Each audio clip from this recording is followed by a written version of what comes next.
My name is Sumedh Chatterjee from the Flow Zone Academy, and I'm a flow state coach, which means I help you feel better and perform better.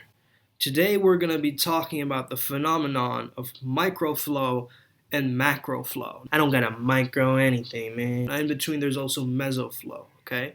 So basically, microflow are the little experiences of our life that make us a little bit present, a little bit more in tune with what is happening around us. You could call it mindfulness, or little moments where you're engaged. And I'll give you different examples of both of these. It's really important to consider that microflow can happen in a day, and macroflow can happen maybe once a year, twice a year, okay? So you want to have different peak experiences throughout your life, and these experiences can be calibrated very well, in the sense that you can start out by being very intentional about your microflow in terms of how present you're being, and then those adventures you go on, or those different magical or mystical experiences that you've had in your life, or perhaps it has been a breakthrough moment with a coach. On all my years of coaching, wow, I've never done that, nor have I seen that. It can be a multitude of different things, but it's up to you to maintain the flow cycle as you are doing this, okay? So make sure that you have little waves, little pockets of microflow and mesoflow throughout the day, and you can even plan out a really macroflow experience in your day as well, right? It might be pretty intense to keep doing that daily. So let's just look at the differences of what is a microflow experience and what is a macroflow experience. Microflow are little moments that feel good. So let's say that you're enjoying watching a movie, either at home or in the cinema. And the cinema would be a little bit more flow than if you were to watch it by yourself in a dark room. Why? Because the richness of the environment is adding much more flow to it, right? You have to turn off your cell phones. There's this dark room with other people watching. It's kind of like a whole experience, peak experience by itself, going to the movie hall or the cinema hall, right? So watching a movie, right, first and foremost. Secondly, you could have a deep conversation with somebody.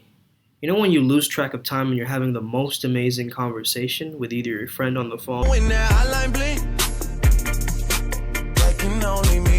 or even face to face, you completely lose track of time. It's like, oh man, I can't believe we've been talking for this long. That was an awesome conversation. That's an example of microflow. This could even be things like reading a book or doing something that you enjoy, like doodling or any kind of creative tasks. That could really help you to build much more microflow throughout the day. And if you have a meditation or mindfulness practice, this is a great way for you to actually extend that microflow. There's certain energy expanding activities, and then there's certain energy depleting activities, right? Let's say a night of drinking is an energy depleting activity because the next day you're really hungover. However, if you go on, let's say, a CrossFit adventure with your friend and you sort of do some kind of extreme sports, that will leave you depleted, but it will also give you more energy as a byproduct of that. You see what I'm saying?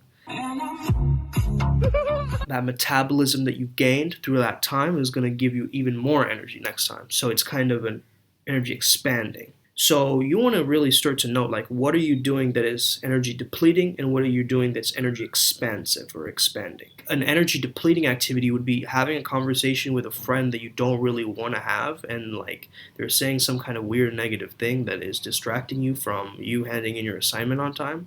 Right, that's an example of energy depleting. It's like you could be using that time as he's talking to you and complaining and venting. Instead, you could be using that same time in the assignment and get a lot more out of it, right? So the thing is, you want to really maintain, like, okay, what am I doing throughout the day that is going to make me expansive with my energy, and what is actually depleting my energy even more? And so that's important to note. So another example would be, let's say you go on a walk in nature, okay? Like, being in nature is an extremely serene and peaceful thing. And I believe so because it's like Nature is just in the natural order of things, and we as human beings, we sort of do things that are unnatural to ourselves. So being around nature is kind of a reminder of us getting back into the natural order of things with ourselves and with our own bodies and even with ourselves, right? So I think that being around nature, it synchronizes us, it harmonizes us with the frequency of what nature is, and that really allows us to be a lot more serene, a lot more calm, a lot more peaceful. Now we want to take it into macroflow. So what exactly is macroflow? In between we have mesoflow, which is just kind of in between. Macroflow is basically a profound, life-changing experience.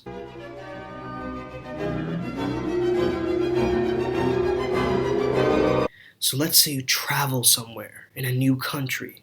That's macro flow, right? Because it's like you haven't seen any of these things before. You're going to an amazing concert of your favorite artist, going to Peru and doing the ayahuasca ceremony, right? Going to a Tony Robbins event, right? And being around all of these amazing people, going to Burning Man, right?